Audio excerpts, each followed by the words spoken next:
Please allow me just to officially give you a background on People's Dialogue Festival. This edition, as you are told, is the 4th edition of the People's Dialogue Festival, PDF as we popularly know it, whose overall objective is to provide a platform for a balanced, inclusive and effective national dialogue on governance and development agenda, and to promote institutionalization of implementation of dialogue outcomes. Again, this is where we hold ourselves accountable. This is where we ensure that our leaders and our people interact on a platform that is of equal nature. This year's event aims to achieve the following objective. So let's set the objective is to provide opportunity for reasoned argument that link national dialogue with our political processes, particularly the general election 2022. We also hope to highlight the Decade of Action campaign and secure duty bearers and citizens' commitment at national level to accelerate the SDGs. The concept of PDF, we must know that mirrors the democracy festivals organized in Nordic Baltic Sea region, which provide opportunity for citizens and leaders to meet face-to-face on level terms to dialogue about issues facing countries.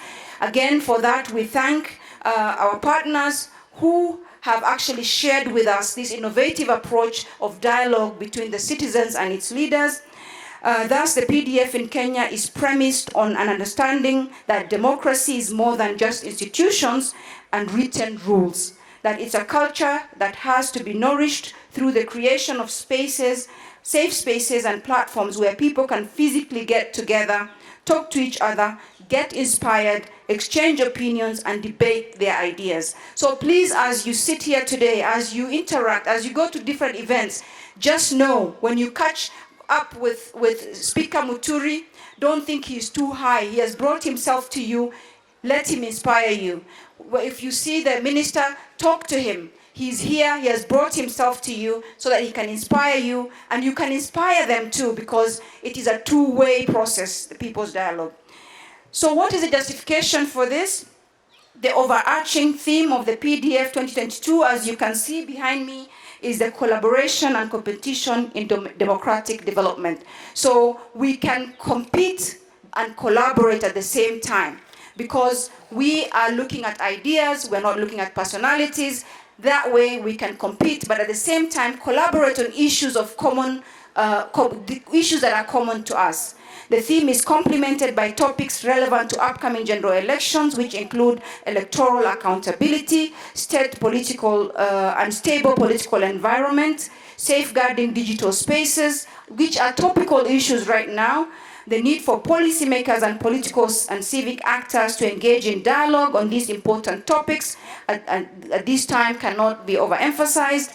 Dialogue is key, and it ensures active and meaningful engagement of different actors and citizens in public affairs. Indeed, dialogue is a distinguishing feature in democratic societies, which are judged by the extent to which governments open up to citizen involvement in public affairs and space where they give citizens to hold government accountable. Again, as you can see, our government is here.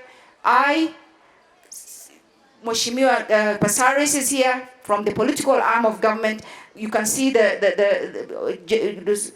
Speaker Muturi is here. You can see the executive is here. You can see the Office of Registrar of Political Parties are here. We are here to be held accountable. We are here to dialogue with you. And we're here to actually be inspired by you and to take direction from yourself.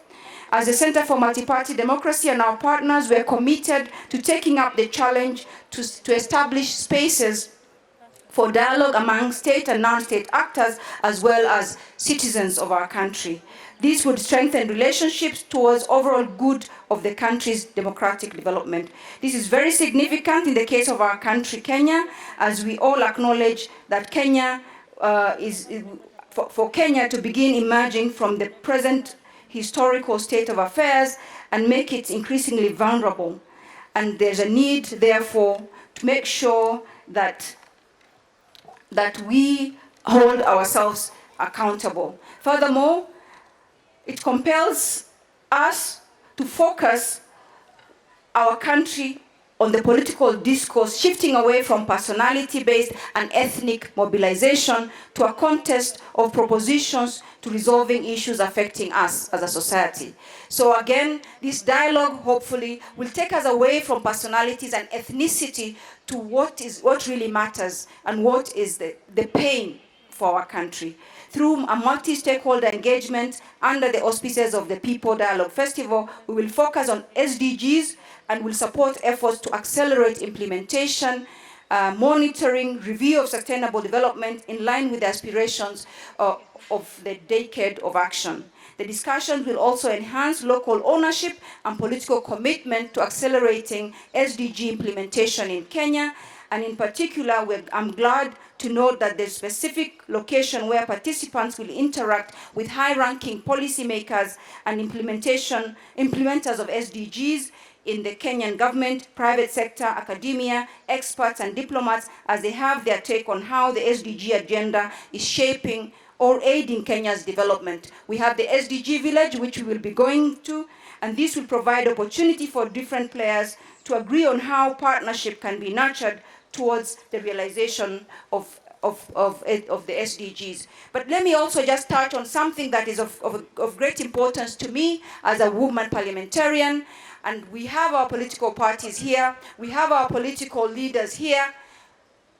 We as women of this country are urging you, and actually not just urging you, we are demanding that women are considered, especially in the party primaries, so that all political party lists contain a good number, and when I say good number, a constitutionally recognized number of a third of your party primary lists to be for women. We are observing a situation where the best of women in our political parties are being displaced and the worst of men being put in place to run for political office. We are watching as the women of this Kenya, and we are urging and demanding that political parties ensure that their party primaries are fair to women, that their party lists contain the diversity that this country and its constitution have provided for, which is to have enough women and enough people with disabilities and enough youth in your party primaries, and to ensure that your party tickets as political parties are diverse and are reflective of the face of Kenya. I thank you very much. I welcome all of you to the People's Dialogue Festival 2022. God bless you.